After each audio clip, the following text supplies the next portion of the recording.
Después de solo 6 meses en el espacio, un astronauta puede perder hasta el 20% de su masa ósea. Sus músculos se atrofian como si hubiera envejecido décadas en cuestión de meses. Su visión se deteriora permanentemente. Su corazón se vuelve más débil. Su sistema inmunológico colapsa. Y eso es solo el comienzo. El espacio no es el lugar romántico y emocionante que vemos en las películas. Es un entorno brutalmente hostil que literalmente destroza el cuerpo humano de maneras que apenas estamos comenzando a comprender. Hoy descubrirás exactamente qué le sucede a tu cuerpo cuando sales de la Tierra, por qué somos tan incompatibles con el vacío del espacio, y si alguna vez podremos adaptarnos verdaderamente a vivir más allá de nuestro planeta. Si te fascinan los límites del cuerpo humano y los desafíos reales de la exploración espacial, no olvides suscribirte al canal. Cuando pensamos en el espacio, nuestras mentes a menudo se llenan de imágenes románticas, astronautas flotando grácilmente en la ingravidez, vistas impresionantes de la Tierra desde arriba, la emoción de la exploración y el descubrimiento. Las películas y la cultura popular han creado una versión glamorosa de la vida espacial que rara vez muestra la realidad brutal de lo que realmente significa vivir fuera de nuestro planeta. La verdad es que el cuerpo humano es una máquina biológica extraordinariamente compleja que evolucionó durante millones de años bajo condiciones muy específicas. La gravedad constante de la Tierra, la protección de nuestra atmósfera, el escudo de nuestro campo magnético. Cada sistema en tu cuerpo, desde tus huesos hasta tu corazón, desde tu sistema inmunológico hasta tu visión, está perfectamente calibrado para funcionar en este entorno particular. Y cuando sacas ese cuerpo de su entorno natural y lo colocas en el espacio, comienza a fallar de maneras fundamentales. Empecemos con lo más básico, la gravedad. Vivimos toda nuestra vida bajo la influencia de una aceleración constante de 9,8 metros por segundo cuadrado. Es tan omnipresente que rara vez pensamos en ella. Pero está ahí, todo el tiempo, tirando de cada átomo de tu cuerpo hacia el centro de la Tierra. Y tu cuerpo ha desarrollado sistemas increíblemente sofisticados para lidiar con esta fuerza constante. Tus huesos, por ejemplo, no son estructuras estáticas. Son órganos vivos que se remodelan constantemente. Las células llamadas osteoblastos construyen nuevo hueso, mientras que las células llamadas osteoclastos descomponen el hueso viejo. En la Tierra, el estrés constante de la gravedad y el movimiento estimula a los osteoblastos a construir hueso denso y fuerte. Es por eso que el ejercicio con pesas es bueno para la salud ósea. El estrés adicional señala a tu cuerpo que necesita huesos más fuertes. Pero en el espacio, en microgravedad, ese estrés desaparece. Tus huesos ya no necesitan soportar tu peso. Y tu cuerpo, siendo eficiente, decide que no necesita mantener toda esa masa ósea costosa. Los osteoclastos continúan descomponiendo el hueso viejo, pero los osteoblastos ralentizan drásticamente la construcción de hueso nuevo. El resultado es una pérdida ósea rápida y progresiva. Los astronautas pierden aproximadamente 1 a 2% de su masa ósea por mes en el espacio. Eso puede no sonar como mucho, pero se acumula rápidamente. Después de 6 meses en la Estación Espacial Internacional, un astronauta puede haber perdido del 10 al 20% de su densidad ósea en ciertas áreas, particularmente en las caderas, la columna vertebral y las piernas. Para ponerlo en perspectiva, eso es equivalente a la pérdida ósea que una persona mayor podría experimentar durante una década de envejecimiento normal. Y aquí está lo verdaderamente preocupante. Cuando los huesos se descomponen, liberan calcio en el torrente sanguíneo. Normalmente tus riñones filtran el exceso de calcio y lo excretan en la orina. Pero en el espacio, la cantidad de calcio liberada puede ser tan grande que abruma este sistema. El calcio puede comenzar a acumularse en los riñones, formando piedras renales dolorosamente. También puede depositarse en los tejidos blandos, causando calcificación donde no debería haber ninguna. Varios astronautas han desarrollado cálculos renales durante o después de misiones espaciales. Imagina el dolor insoportable de un cálculo renal mientras estás a bordo de una estación espacial, a 400 kilómetros sobre la Tierra, sin posibilidad de tratamiento médico avanzado. Es una de las muchas pesadillas médicas que mantienen despiertos a los planificadores de misiones. Pero los huesos son solo el comienzo. Tus músculos sufren un destino similar. En la Tierra, tus músculos están constantemente trabajando contra la gravedad. Incluso cuando estás sentado o de pie, tus músculos posturales están activos, manteniendo tu cuerpo erguido. Cuando caminas, corres o levantas objetos, estás trabajando contra la resistencia constante de la gravedad. En el espacio, esa resistencia desaparece. Flotar de un lugar a otro requiere muy poco esfuerzo muscular. No necesitas músculos fuertes en las piernas para soportar tu peso porque no tienes peso. Y una vez más, tu cuerpo eficiente decide que no necesita mantener toda esa masa muscular costosa. Los músculos comienzan a atrofiarse.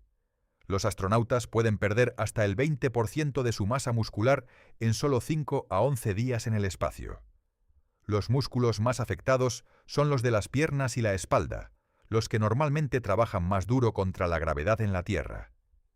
Después de meses en el espacio, las piernas de un astronauta pueden parecer delgadas y marchitas, como las de alguien que ha estado postrado en cama durante mucho tiempo. Para combatir esto, los astronautas en la Estación Espacial Internacional deben hacer ejercicio vigoroso durante aproximadamente 2 horas cada día. Usan cintas de correr especiales con arneses que los sujetan, máquinas de resistencia y bicicletas estáticas. Pero incluso con este régimen de ejercicio intenso, todavía pierden masa muscular y ósea. El ejercicio ralentiza la pérdida, pero no la previene por completo. Y aquí está el problema para las misiones de larga duración como un viaje a Marte. Ese viaje tomaría al menos 6 meses solo para llegar allí, luego alrededor de 1 año y medio en la superficie, esperando que las órbitas se alineen para el viaje de regreso, luego otros 6 meses viajando de vuelta.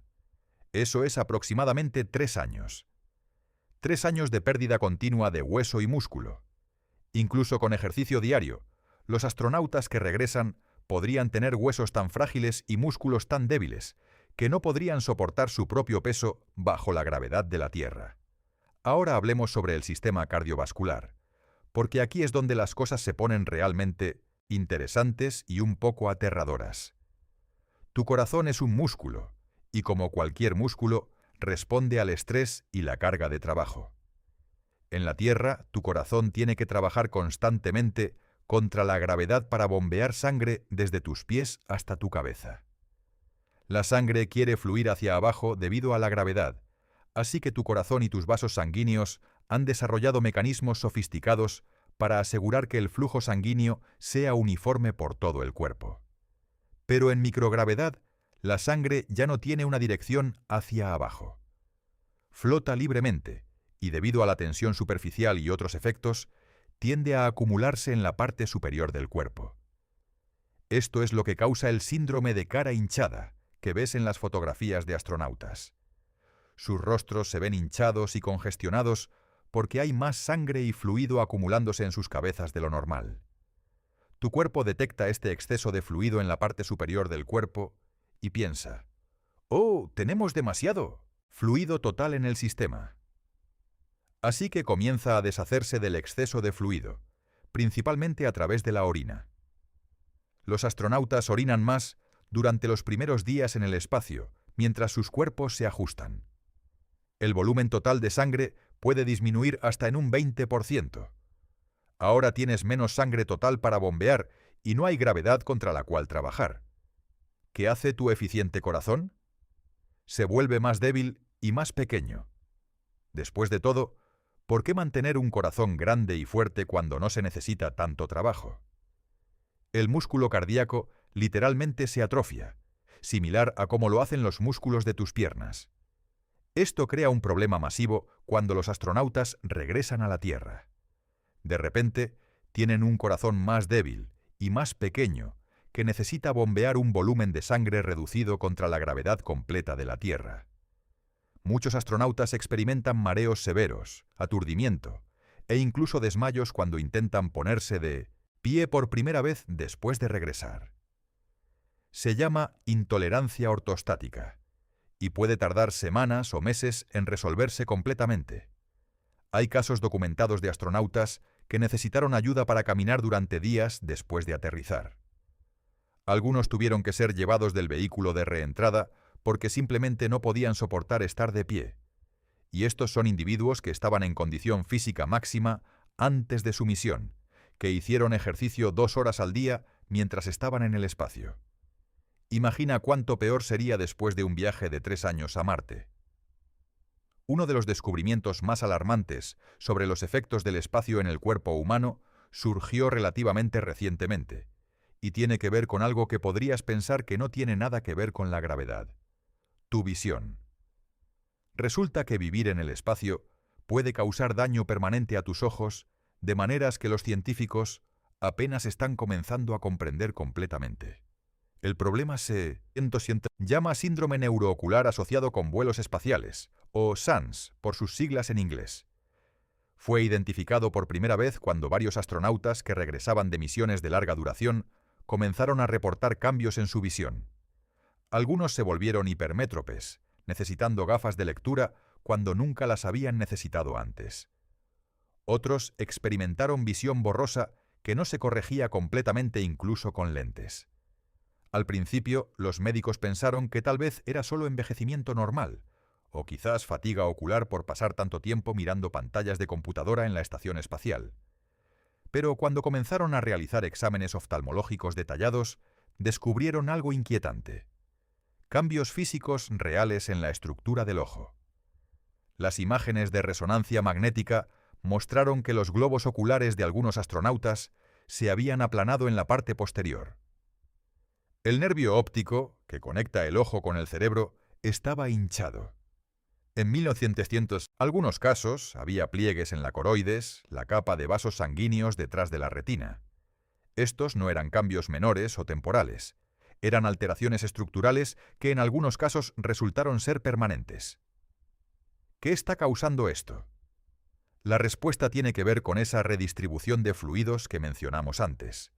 En la Tierra, la gravedad mantiene los fluidos corporales más o menos equilibrados en todo tu cuerpo. Pero en el espacio, sin gravedad tirando de los fluidos hacia abajo, se acumulan en la parte superior del cuerpo, incluida la cabeza. Esto aumenta la presión intracraneal, la presión del fluido dentro de tu cráneo. Normalmente tu cerebro está flotando en líquido cefalorraquídeo, que actúa como un amortiguador. Pero cuando hay demasiado fluido, la presión aumenta. Esta presión empuja contra la parte posterior de los globos oculares, causando que se aplasten ligeramente. También comprime el nervio óptico, causando hinchazón. Lo verdaderamente preocupante es que esto está sucediendo en misiones de solo 6 meses. Nadie sabe qué pasaría durante una misión de 3 años a Marte. ¿Los cambios serían 3 veces peores? ¿Habría un punto de no retorno donde el daño se vuelve irreversible? Estas son preguntas para las cuales todavía no tenemos respuestas. Aproximadamente el 60% de los astronautas que pasan tiempo prolongado en el espacio experimentan algún nivel de cambios visuales. Para algunos es menor y se resuelve después de regresar a la Tierra. Para otros es significativo y duradero. Un astronauta reportó que su visión, que era 20/20 antes de su misión, se deterioró a 20/100 y nunca regresó completamente a la normalidad. Imagina ser un astronauta en una misión a Marte y gradualmente darte cuenta de que tu visión se está deteriorando. No hay oftalmólogo a bordo, no hay manera de hacerte nuevas gafas con la prescripción correcta. Y sabes que este deterioro podría ser permanente. Es otra de las muchas amenazas médicas invisibles que acechan en el espacio. Pero el impacto del espacio en el cerebro va más allá de la visión. Los estudios recientes han comenzado a revelar que la microgravedad puede afectar la estructura y función del cerebro de maneras sutiles pero significativas. Las imágenes cerebrales de astronautas antes y después de misiones espaciales muestran que el cerebro literalmente se desplaza hacia arriba dentro del cráneo. En la Tierra, la gravedad mantiene tu cerebro posicionado de cierta manera dentro de tu cráneo, pero en el espacio, sin esa fuerza hacia abajo, el cerebro flota ligeramente hacia arriba. Los ventrículos del cerebro, las cavidades llenas de fluido, se expanden. Algunas áreas de materia gris se contraen ligeramente, mientras que otras se expanden. ¿Qué significa esto funcionalmente? Todavía no lo sabemos completamente. Algunos astronautas han reportado cambios sutiles en la cognición, la memoria y la velocidad de procesamiento durante misiones largas. Podría ser estrés, fatiga o el ambiente de microgravedad afectando directamente la función cerebral. Los científicos están trabajando para desentrañar esto, pero es un área de investigación activa con más preguntas que respuestas. Hay también evidencia de que la microgravedad afecta el sistema vestibular, el sistema de equilibrio en tu oído interno. En la Tierra, este sistema usa la gravedad como referencia para decirte qué dirección es hacia arriba. Te ayuda a mantener el equilibrio, coordinar el movimiento y saber tu orientación en el espacio. Pero en microgravedad, este sistema pierde su punto de referencia. Durante los primeros días en el espacio, muchos astronautas experimentan lo que se llama síndrome de adaptación espacial, que es básicamente mareo por movimiento extremo. Se sienten nauseabundos, desorientados, pueden vomitar repetidamente. Es como el peor mareo que hayas experimentado, pero constante. Cerebro eventualmente se adapta, recalibrando el sistema vestibular para funcionar sin gravedad. Pero esta adaptación crea un nuevo problema. Cuando regresas a la gravedad terrestre, tu sistema vestibular está calibrado para el espacio, no para la Tierra. Los astronautas a menudo experimentan mareo severo, problemas de equilibrio y desorientación durante días o semanas después del aterrizaje. Tienen que reaprender cómo moverse en gravedad. Algunos astronautas han descrito la experiencia de regresar a la gravedad como sentirse increíblemente pesados, como si alguien hubiera aumentado su peso corporal varias veces. Tareas simples como girar la cabeza o alcanzar un objeto requieren reaprender la coordinación motora. Es como si tu cerebro tuviera que reescribir todos sus programas de movimiento. Ahora, hablemos sobre el sistema inmunológico, porque aquí es donde las cosas se vuelven verdaderamente preocupantes para las misiones de larga duración. Múltiples estudios han demostrado que vivir en el espacio debilita significativamente el sistema inmunológico. Los astronautas se vuelven más susceptibles a infecciones, las heridas sanan más lentamente, e incluso virus latentes en sus cuerpos pueden reactivarse. Parte de esto tiene que ver con el estrés. Vivir en el espacio es inherentemente estresante. El confinamiento, el aislamiento, la carga de trabajo exigente, el peligro constante. El estrés crónico suprime la función inmunológica. Pero hay también efectos directos de la microgravedad en las células del sistema inmunológico. Los glóbulos blancos, las células que combaten infecciones, no funcionan tan bien en microgravedad. Su capacidad para identificar y destruir patógenos está deteriorada. Las células T, un tipo crítico de glóbulo blanco, muestran actividad reducida. La producción de anticuerpos disminuye. Es como si todo el sistema inmunológico estuviera funcionando en modo de baja potencia. Esto tiene implicaciones serias. En 1900, la Estación Espacial Internacional, que está relativamente cerca de la Tierra, si un astronauta desarrolla una infección grave, puede ser evacuado en cuestión de horas. Pero en una misión a Marte, estás solo. Si desarrollas una infección bacteriana grave, neumonía, apendicitis, cualquier cosa que requiera atención médica avanzada, estás en serio peligro.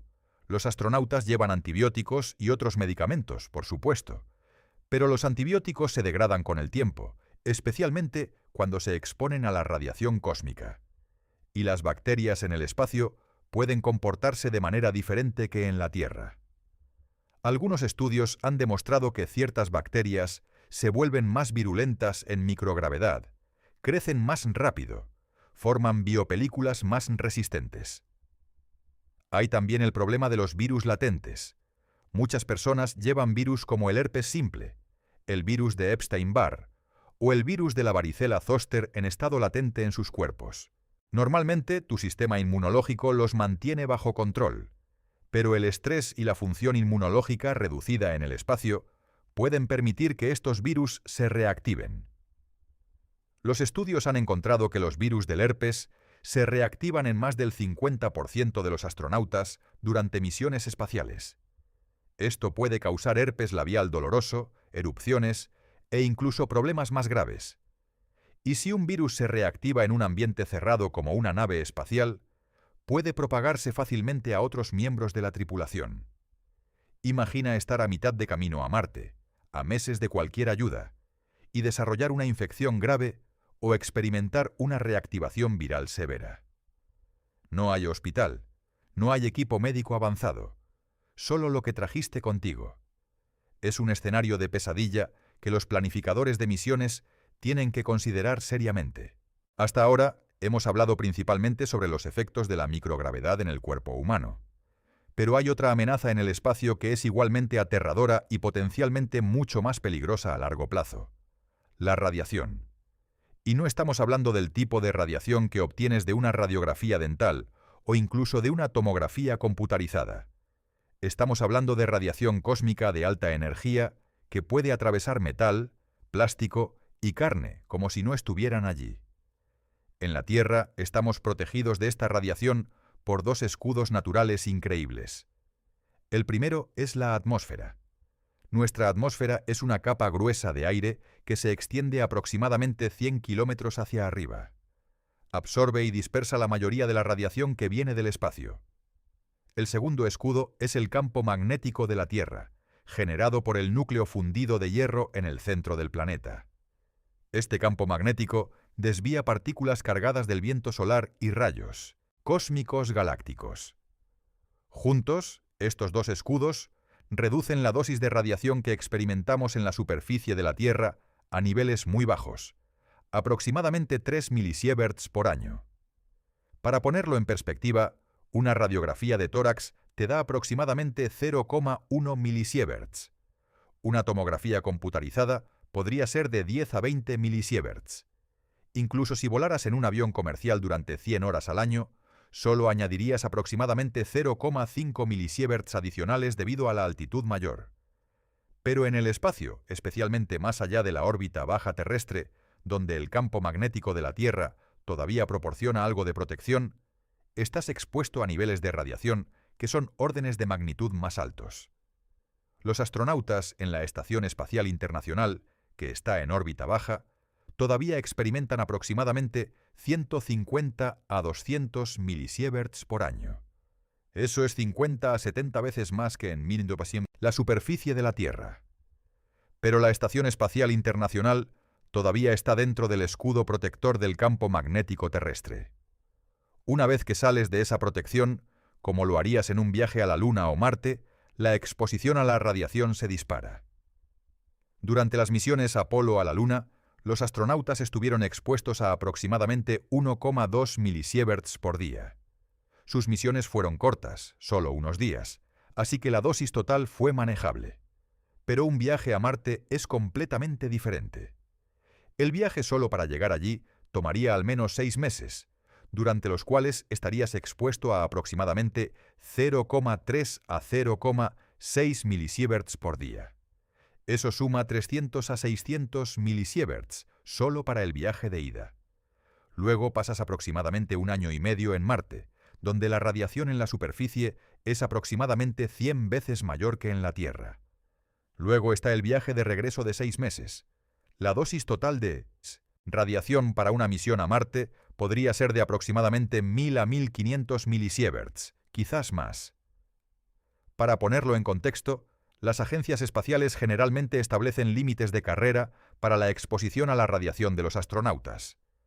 La NASA tiene límites que varían según la edad y el sexo, pero generalmente rondan los 1000 milisieverts durante toda una carrera.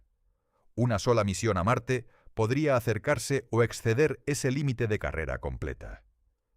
¿Qué hace esta radiación a tu cuerpo? Varias cosas, ninguna de ellas buena. Primero, aumenta significativamente tu riesgo de cáncer. La radiación daña el ADN en tus células. La mayoría de las veces tus células pueden reparar este daño, pero a veces las reparaciones no son perfectas, o se pierde un daño, y esto puede llevar a mutaciones que eventualmente causan cáncer. Los estudios de sobrevivientes de bombas atómicas de Hiroshima y Nagasaki han proporcionado datos sobre los efectos de la exposición a la radiación en los seres humanos. Estos estudios sugieren que la exposición a 1000 milisieverts aumenta tu riesgo de por vida de morir de cáncer en aproximadamente 5%. Entonces, si tu riesgo base de morir de cáncer es del 20%, una misión a Marte lo elevaría a aproximadamente 25%. Eso puede no sonar terrible, un aumento de 5%. Pero recuerda, estamos hablando de tu probabilidad de morir de cáncer. Y para algunos individuos, dependiendo de su genética y otros factores de riesgo, el aumento podría ser mayor. También vale la pena señalar que estos cálculos se basan en radiación de baja energía de bombas atómicas. La radiación cósmica incluye partículas de energía mucho más alta que podrían ser más dañinas. Pero el cáncer no es la única preocupación. La radiación cósmica también puede causar efectos más inmediatos y problemáticos. Las partículas de alta energía pueden atravesar tu cerebro, causando daño directo a las neuronas. Los estudios en animales han demostrado que la exposición a radiación cósmica simulada causa deterioro cognitivo, problemas de memoria y cambios de comportamiento.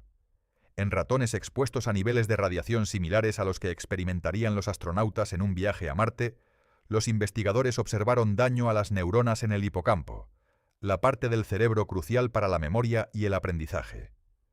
Los ratones mostraron problemas con tareas de memoria espacial y parecían más ansiosos. Estos efectos persistieron durante meses después de la exposición. Si efectos similares ocurren en humanos, y tenemos razones para creer que podrían hacerlo, imagina las consecuencias. Estás en una misión a Marte, una de las empresas más complejas y exigentes cognitivamente jamás intentadas por humanos. Necesitas tomar decisiones críticas, resolver problemas complejos, recordar procedimientos detallados, y gradualmente, a medida que la radiación cósmica bombardea tu cerebro día tras día, tu función cognitiva comienza a deteriorarse. Podrías no darte cuenta al principio. Podría ser sutil. Tomar un poco más de tiempo para resolver problemas, olvidar detalles ocasionales, sentirte ligeramente menos agudo. Pero en un ambiente donde un error podría ser fatal, incluso una degradación cognitiva menor es inaceptablemente peligrosa, y no hay forma de protegerse completamente de esta radiación. El blindaje ayuda, pero la radiación cósmica de alta energía puede atravesar metros de metal. Para bloquearla efectivamente, necesitarías tanto blindaje que la nave espacial sería imposiblemente pesada. Algunos han propuesto usar agua como blindaje, ya que es efectiva para absorber radiación, y de todos modos necesitas llevar agua. Otros han sugerido crear campos magnéticos artificiales alrededor de la nave espacial, miniaturizando el escudo protector de la Tierra. Pero estas tecnologías están todavía en etapas teóricas o experimentales tempranas. No tenemos soluciones prácticas implementables para el problema de la radiación en el espacio profundo. Hay también eventos de partículas solares para preocuparse. De vez en cuando, el Sol expulsa enormes explosiones de partículas cargadas llamadas eyecciones de masa coronal. Si una de estas te golpea mientras estás en el espacio, sin la protección del campo magnético terrestre, podrías recibir una dosis letal de radiación en cuestión de horas. Durante las misiones Apolo, los astronautas tuvieron suerte. No hubo grandes eventos de partículas solares durante sus breves estancias en el espacio cislunar. Pero en una misión de 3 años a Marte, las probabilidades de experimentar al menos un evento de partículas solares son significativas. Las naves espaciales necesitarían un refugio especial, una habitación pequeña con blindaje extra, donde la tripulación podría refugiarse durante estos eventos. Pero incluso con un refugio, la exposición sería sustancial. El sistema cardiovascular también es vulnerable a la radiación. Los estudios han demostrado que los sobrevivientes de bombas atómicas y pacientes que recibieron radioterapia para el cáncer tienen tasas más altas de enfermedad cardíaca. La radiación daña el revestimiento de los vasos sanguíneos, acelerando la aterosclerosis, la acumulación de placas que puede llevar a ataques cardíacos y accidentes cerebrovasculares. Un análisis de astronautas del programa Apolo encontró que aquellos que viajaron más allá de la órbita baja terrestre, experimentando niveles más altos de radiación, tenían una tasa significativamente más alta de muerte por enfermedad cardiovascular en comparación con astronautas que permanecieron en órbita baja o que nunca volaron. La muestra era pequeña, así que las conclusiones son tentativas, pero sugiere que la exposición a la radiación del espacio profundo puede tener efectos a largo plazo en la salud cardíaca. Luego están los efectos en los ojos. Ya mencionamos los cambios en la visión por la presión del fluido, pero la radiación también puede dañar directamente los ojos. Puede causar cataratas, opacidades en el cristalino del ojo que nublan la visión. Los astronautas que pasaron tiempo en el espacio profundo muestran tasas más altas de formación de cataratas más adelante en la vida. La radiación cósmica también puede causar destellos de luz cuando partículas de alta energía atraviesan la retina. Los astronautas de Apolo reportaron ver destellos extraños de luz incluso con los ojos cerrados. Estos destellos son causados por partículas cósmicas golpeando directamente las células sensibles a la luz en la retina. No son peligrosos por sí mismos, pero son un recordatorio inquietante de que la radiación invisible te está atravesando constantemente.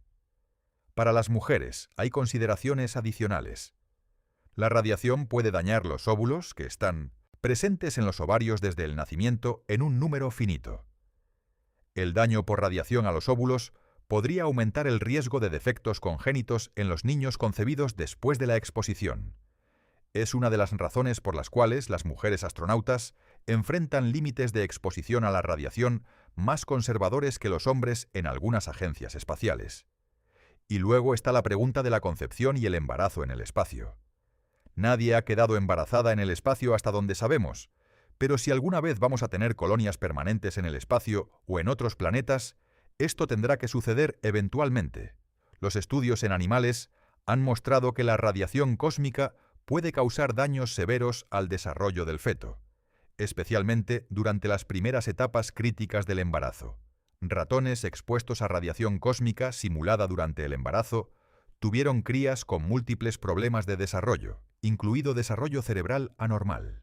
Los efectos eran mucho más graves que lo que se vería con exposición a radiación terrestre de dosis equivalente, sugiriendo que el tipo de radiación en el espacio es particularmente dañino para el tejido en desarrollo.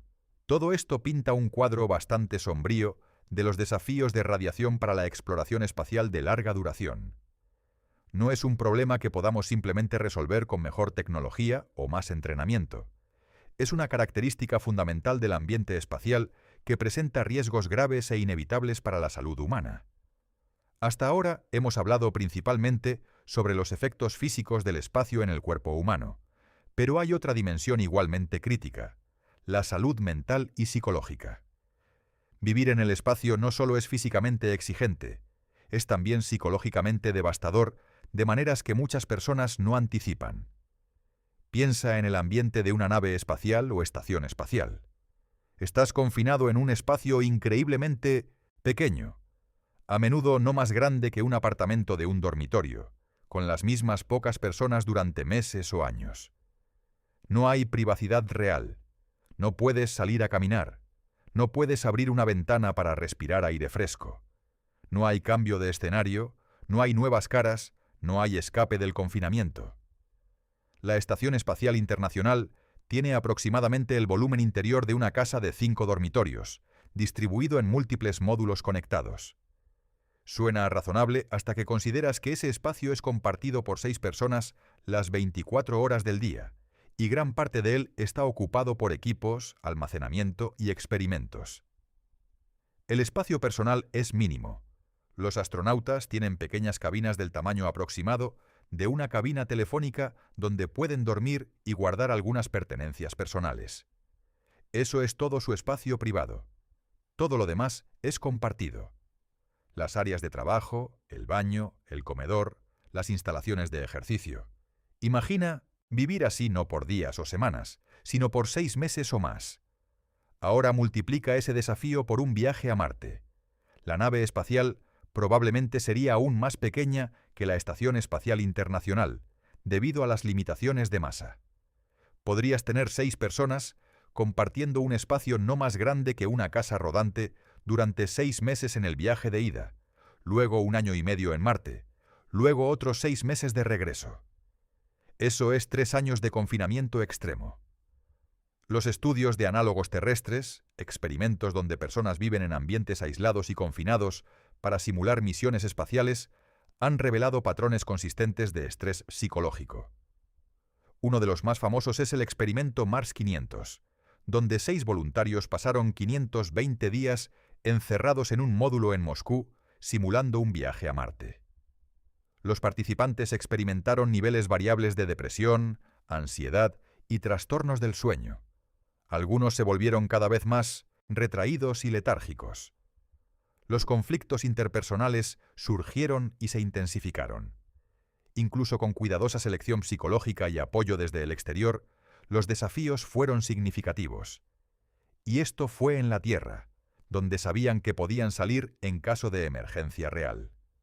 En el espacio no hay salida de emergencia.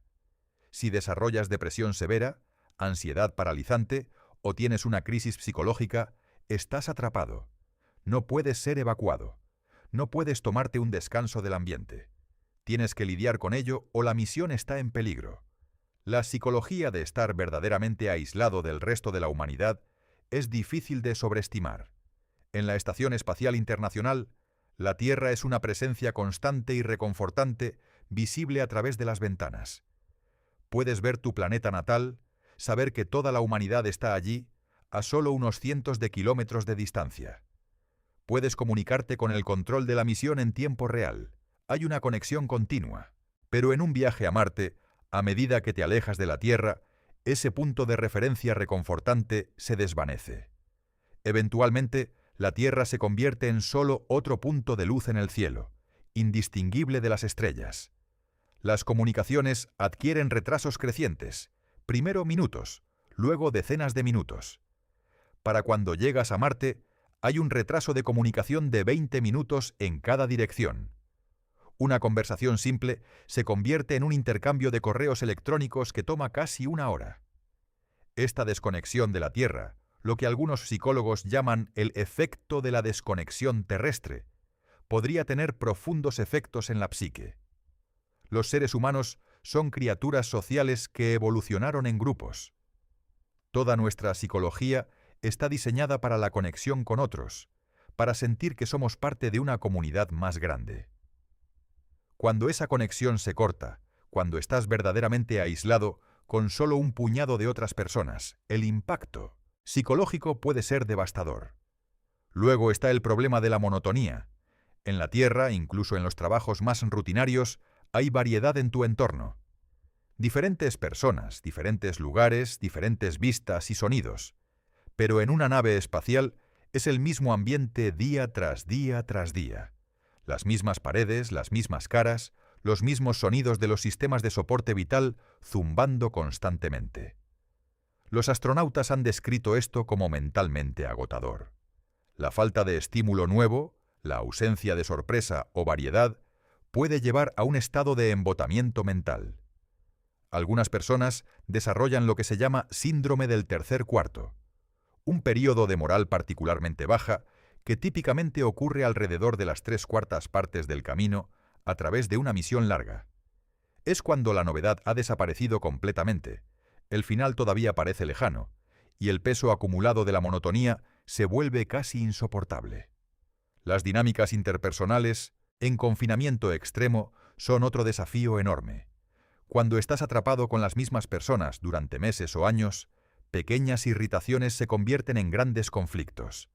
La forma en que alguien mastica su comida, su hábito de tamborilear con los dedos, su tendencia a dejar cosas fuera de lugar, todas estas pequeñas cosas que normalmente ignorarías pueden volverse fuentes de intensa frustración. Ha habido incidentes documentados de conflictos graves entre tripulaciones en estaciones espaciales. En la Estación Espacial Rusa Mir hubo reportes de peleas físicas entre cosmonautas. En un caso, durante una misión de larga duración, 2 miembros de la tripulación dejaron de hablarse por completo, comunicándose solo a través del tercer miembro de la tripulación. Estos conflictos no eran sobre problemas importantes, eran el resultado acumulativo de meses de proximidad forzada sin escape. Seleccionar y entrenar tripulaciones para manejar estas dinámicas es increíblemente difícil. Las agencias espaciales realizan extensas evaluaciones psicológicas e intentan elegir personas que sean compatibles. Pero es casi imposible predecir cómo interactuarán las personas bajo el estrés extremo de una misión de larga duración en el espacio. Personalidades que funcionan bien juntas en la Tierra podrían chocar en confinamiento. Hay también el problema de los roles de liderazgo y toma de decisiones. En la Tierra, cuando surge un conflicto o se necesita una decisión, puedes escalar al control de la misión. Pero en Marte, con retrasos de comunicación de 20 minutos, la tripulación necesita ser mucho más autónoma. Esto requiere una estructura de liderazgo clara, pero también flexibilidad y habilidad para manejar desacuerdos sin intervención externa. ¿Qué pasa si el comandante toma una decisión que otros miembros de la tripulación creen que está equivocada? ¿Qué pasa si hay un desacuerdo fundamental sobre cómo proceder en una situación crítica? En la Tierra, tales conflictos pueden ser mediados por estructuras de autoridad externas. En el espacio profundo, la tripulación necesita resolverlos ellos mismos. Si no pueden, la misión está en riesgo. Los trastornos del sueño son otro problema psicológico común en el espacio. El ciclo natural día-noche no existe en órbita. La Estación Espacial Internacional orbita la Tierra cada 90 minutos, experimentando 16 amaneceres y atardeceres cada 24 horas. Para mantener un horario regular, los astronautas cubren las ventanas y usan iluminación artificial para simular un ciclo de 24 horas. Pero incluso con estas medidas, muchos astronautas luchan con el sueño. Los reportes muestran que los astronautas duermen en promedio aproximadamente 6 horas por noche en el espacio, comparado con 7 a 8 horas en la Tierra. La calidad del sueño también es peor. Se despiertan con más frecuencia, tienen más dificultad para quedarse dormidos. Y el sueño crónicamente pobre tiene efectos en cascada. Deterioro cognitivo, mal humor, función inmunológica reducida, mayor riesgo de errores.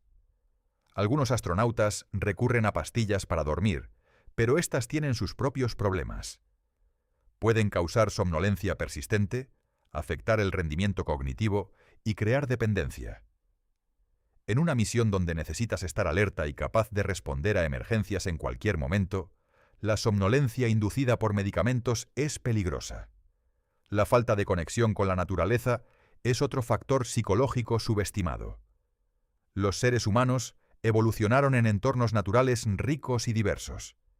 Hay evidencia creciente de que la exposición a la naturaleza, incluso cosas simples como ver árboles o escuchar el sonido del agua, tiene profundos efectos positivos en la salud mental. Reduce el estrés, mejora el estado de ánimo, potencia la cognición. En una nave espacial estás completamente divorciado de cualquier ambiente natural. Todo es artificial. Las paredes de metal, la iluminación artificial, el aire reciclado, la comida procesada. No hay viento, no hay lluvia, no hay olor a hierba o tierra.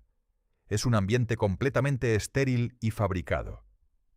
Algunos astronautas han descrito esto como psicológicamente agotador, un anhelo profundo de algo orgánico y vivo. La NASA y otras agencias espaciales han experimentado con traer pequeñas plantas a las estaciones espaciales en parte por esta razón. Ver algo verde y vivo, cuidar de plantas que crecen, puede proporcionar un pequeño consuelo psicológico. Pero es una gota en el océano, comparado con la riqueza sensorial de la naturaleza terrestre. Luego está la cuestión de la identidad y el propósito. Para muchos astronautas, especialmente en misiones cortas, la emoción de la exploración y el logro proporciona un fuerte sentido de propósito. Están haciendo historia, empujando los límites de lo que es posible. Pero en una misión de 3 años a Marte, gran parte de ese tiempo será rutinario y tedioso. Mantenimiento de sistemas, ejercicio, experimentos científicos repetitivos. El glamour desaparece y queda la molienda. Mantener la motivación y el sentido de propósito durante una misión tan larga es un desafío psicológico enorme. Algunas personas pueden prosperar en eso, encontrando significado en la rutina y el compromiso con el objetivo. Otras pueden luchar, sintiendo que sus vidas están en pausa, que están perdiendo años valiosos confinados en una lata en el espacio, mientras la vida en la Tierra continúa sin ellos. Después de explorar todos estos desafíos médicos, físicos y psicológicos, enfrentamos la pregunta fundamental: ¿podemos realmente convertirnos en una especie espacial? ¿O estamos tan fundamentalmente atados a la Tierra que vivir más allá de nuestro planeta será siempre una lucha contra nuestra propia biología? La respuesta honesta es que todavía no lo sabemos. Hemos aprendido mucho de décadas de vuelos espaciales, pero la mayoría de esas misiones han sido relativamente cortas y en órbita baja terrestre. Los astronautas en la Estación Espacial Internacional pueden estar allí durante 6 meses o, en casos raros, 1 año, pero siempre regresan a la gravedad terrestre para recuperarse. Nunca hemos probado realmente qué le sucede al cuerpo humano después de años en el espacio, o después de nacer y crecer en gravedad reducida. Y aquí está el problema crítico. La mayoría de las contramedidas que tenemos actualmente solo ralentizan el deterioro, no lo previenen. Los astronautas hacen ejercicio 2 horas al día en la Estación Espacial Internacional, usando máquinas especializadas diseñadas para proporcionar resistencia en microgravedad. Esto ayuda, pero todavía pierden masa ósea y muscular. Los suplementos nutricionales, incluidas dosis altas de vitamina D y calcio, ayudan con la salud ósea, pero no son suficientes para prevenir completamente la pérdida. Para la radiación tenemos aún menos soluciones. El blindaje tradicional solo funciona hasta cierto punto contra la radiación cósmica de alta energía. Algunos investigadores están explorando ideas más exóticas, campos magnéticos artificiales que podrían rodear una nave espacial, paredes hechas de materiales como polietileno rico en hidrógeno, que es mejor para absorber radiación, incluso medicamentos que podrían proteger las células del daño por radiación. Pero ninguna de estas tecnologías está lista para su implementación. Estamos todavía en las etapas de investigación y desarrollo, y algunas, como los escudos magnéticos a gran escala, podrían resultar ser técnica o económicamente inviables con la tecnología actual. Hay otra pregunta más fundamental que debemos hacernos.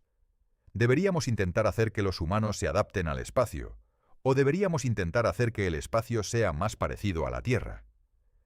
Esta distinción es importante porque conduce a enfoques muy diferentes. El primer enfoque, hacer que los humanos se adapten, podría implicar modificaciones biológicas.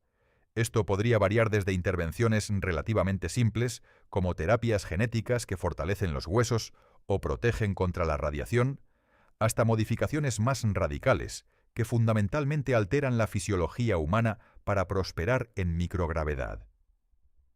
Algunos científicos han especulado sobre la ingeniería de humanos con huesos más densos, sistemas cardiovasculares que funcionan mejor sin gravedad, o sistemas inmunológicos mejorados.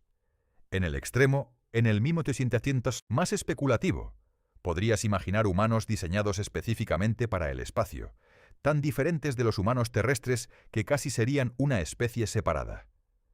Esta idea plantea profundas cuestiones éticas. ¿Es aceptable modificar genéticamente a los humanos para vivir en el espacio? ¿Qué pasa con los niños nacidos con estas modificaciones que nunca eligieron ser alterados? ¿Crearemos una división entre humanos terrestres y humanos espaciales? Estas no son preguntas fáciles, y la sociedad tendrá que lidiar con ellas a medida que nuestra capacidad de ingeniería genética avance. El segundo enfoque, hacer que el espacio sea más parecido a la Tierra, se centra en crear ambientes artificiales que repliquen las condiciones terrestres lo más fielmente posible. La solución más obvia es la gravedad artificial. Si pudiéramos crear gravedad artificial en naves espaciales y estaciones espaciales, resolveríamos inmediatamente la mayoría de los problemas relacionados con la microgravedad: pérdida ósea, atrofia muscular, redistribución de fluidos, cambios cardiovasculares. La forma más simple de crear gravedad artificial es mediante rotación. Si construyes una nave espacial o estación espacial cilíndrica y la haces girar, la fuerza centrífuga empuja todo hacia el borde exterior, creando una sensación de gravedad. Cuanto más rápido gira, más fuerte es la gravedad simulada. Este concepto ha existido durante décadas en la ciencia ficción, desde la Estación Espacial Giratoria en 2001, una odisea del espacio, hasta los anillos rotativos en The Expanse. Pero implementarlo en la realidad es técnicamente desafiante. Necesitas una estructura grande para evitar efectos de Coriolis desagradables que causarían mareos. La rotación debe ser perfectamente equilibrada o la estructura se sacudirá. Y acoplar con una estructura giratoria es complicado. Aún así, la gravedad artificial mediante rotación es probablemente nuestra mejor esperanza a largo plazo para hacer que el espacio sea habitable. Algunos diseños proponen naves espaciales para Marte que rotarían durante el viaje, proporcionando gravedad parcial a la tripulación. Otros imaginan estaciones espaciales grandes tipo O'Neill que podrían albergar miles de personas en gravedad terrestre completa. Pero construir tales estructuras requiere avances significativos en construcción espacial, materiales y propulsión. No sucederá en los próximos años, probablemente ni siquiera en las próximas décadas. Mientras tanto, cualquier misión tripulada a Marte tendrá que lidiar con los efectos de la microgravedad usando solo las contramedidas limitadas que tenemos actualmente. Hay también la cuestión de Marte mismo.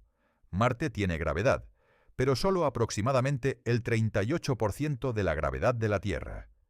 Esto es más que la microgravedad del espacio, pero mucho menos que la gravedad terrestre completa.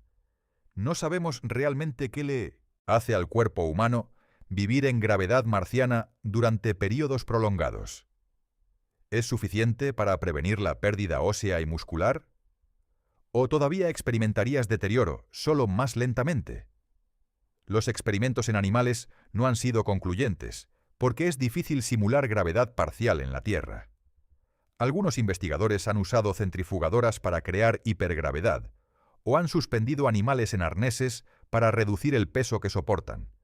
Pero ninguno de estos es una simulación perfecta de la gravedad marciana.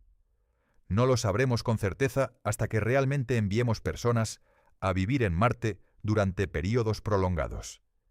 Y luego está la atmósfera de Marte, o la falta de ella. Marte tiene una atmósfera muy delgada, aproximadamente el 1% de la presión atmosférica de la Tierra, compuesta principalmente de dióxido de carbono. Es esencialmente un vacío desde la perspectiva humana. Los colonos marcianos tendrían que vivir en hábitats presurizados o usar trajes espaciales en todo momento afuera. No podrían simplemente salir a caminar y respirar el aire. Esta dependencia constante de ambientes sellados crea su propio conjunto de desafíos psicológicos. Incluso en la Tierra, en bases de investigación en la Antártida o estaciones submarinas, las personas que pasan largos periodos en ambientes cerrados reportan fiebre de cabina, una sensación claustrofóbica de estar atrapado. En Marte esto sería aún peor, porque sabes que afuera no hay nada más que un desierto letal que se extiende en todas direcciones. A pesar de todos estos desafíos, hay razones para un optimismo cauteloso. Los humanos son notablemente adaptables. Hemos sobrevivido y prosperado en casi todos los ambientes en la Tierra, desde los desiertos más calientes hasta las tundras más frías, desde el nivel del mar hasta altitudes extremas. Nuestra capacidad de usar tecnología para modificar nuestro entorno y nuestra capacidad de adaptación cultural nos han permitido habitar lugares que nuestros ancestros evolutivos nunca podrían haber imaginado. El espacio es el próximo frontier de esta adaptabilidad. Sí, es increíblemente hostil. Sí, hay desafíos médicos, físicos y psicológicos que actualmente no sabemos cómo resolver completamente, pero cada año aprendemos más. Cada misión espacial, cada experimento, cada astronauta que regresa con nuevos datos, nos acerca un paso más a comprender cómo hacer que los humanos prosperen más allá de la Tierra. Los avances en medicina, biotecnología, ciencia de materiales e ingeniería están abriendo nuevas posibilidades. Terapias genéticas que podrían fortalecer los huesos, medicamentos que podrían proteger contra la radiación, técnicas de edición genética que podrían hacer que las células sean más resistentes al estrés espacial, todas estas son áreas de investigación activa. Puede que algún día tengamos herramientas que hagan que vivir en el espacio sea no solo posible, sino relativamente seguro y cómodo. Pero también tenemos que ser realistas sobre los plazos. Las películas de ciencia ficción nos muestran humanos saltando casualmente entre planetas, viviendo en colonias espaciales prósperas, como si el espacio fuera solo otro lugar para estar. La realidad es mucho más difícil. Cada paso hacia convertirnos en una especie verdaderamente espacial requiere superar obstáculos formidables, algunos técnicos, algunos biológicos, algunos psicológicos. Lo que hemos aprendido de décadas de vuelos espaciales es que el cuerpo humano no fue diseñado para el espacio. Fue diseñado para la Tierra, para la gravedad terrestre, para el escudo protector de nuestra atmósfera y campo magnético. Cuando sacas el cuerpo de ese entorno, protesta. Se descompone de maneras predecibles y problemáticas. Pero esto no significa que debamos renunciar al sueño de la exploración espacial. Significa que necesitamos ser honestos sobre los desafíos, invertir en investigación seria para encontrar soluciones y proceder con cautela y cuidado. Los astronautas que enviamos al espacio son pioneros en el sentido más verdadero, enfrentando riesgos conocidos y desconocidos para expandir los límites de la habitabilidad humana. Cada astronauta que pasa tiempo en el espacio está contribuyendo a nuestra comprensión de cómo hacer que los humanos sobrevivan y prosperen más allá de la Tierra. Están sacrificando su salud a corto plazo, y en algunos casos su salud a largo plazo, para que las generaciones futuras puedan tener mejores contramedidas, mejor protección, mejores posibilidades de éxito. Y quizás, eventualmente, encontraremos formas de adaptar no solo nuestra tecnología, sino también nuestros propios cuerpos al entorno espacial. Quizás las generaciones futuras mirarán hacia atrás a nuestra era como el período torpe y difícil cuando todavía estábamos aprendiendo cómo dejar nuestro planeta natal. Quizás algún día, vivir en 1900, el espacio será tan natural como vivir en la Tierra. Pero ese día está muy lejos. Por ahora, el espacio sigue siendo lo que siempre ha sido: hermoso, inspirador y profundamente hostil a la vida humana. Y cualquiera que se aventure allí debe estar preparado para pagar un precio con su cuerpo, su mente y su salud. Si esta exploración profunda de los verdaderos desafíos de vivir en el espacio te ha fascinado, si te ha dado una nueva apreciación por lo increíblemente bien adaptados que estamos a nuestro planeta natal, te invito a suscribirte al canal, porque comprender nuestros límites es el primer paso para superarlos, y el viaje de la humanidad hacia las estrellas apenas está comenzando. Gracias por acompañarme en esta exploración de lo que realmente significa ser humano en el espacio. Hasta nuestro próximo viaje a través de las maravillas y desafíos del cosmos.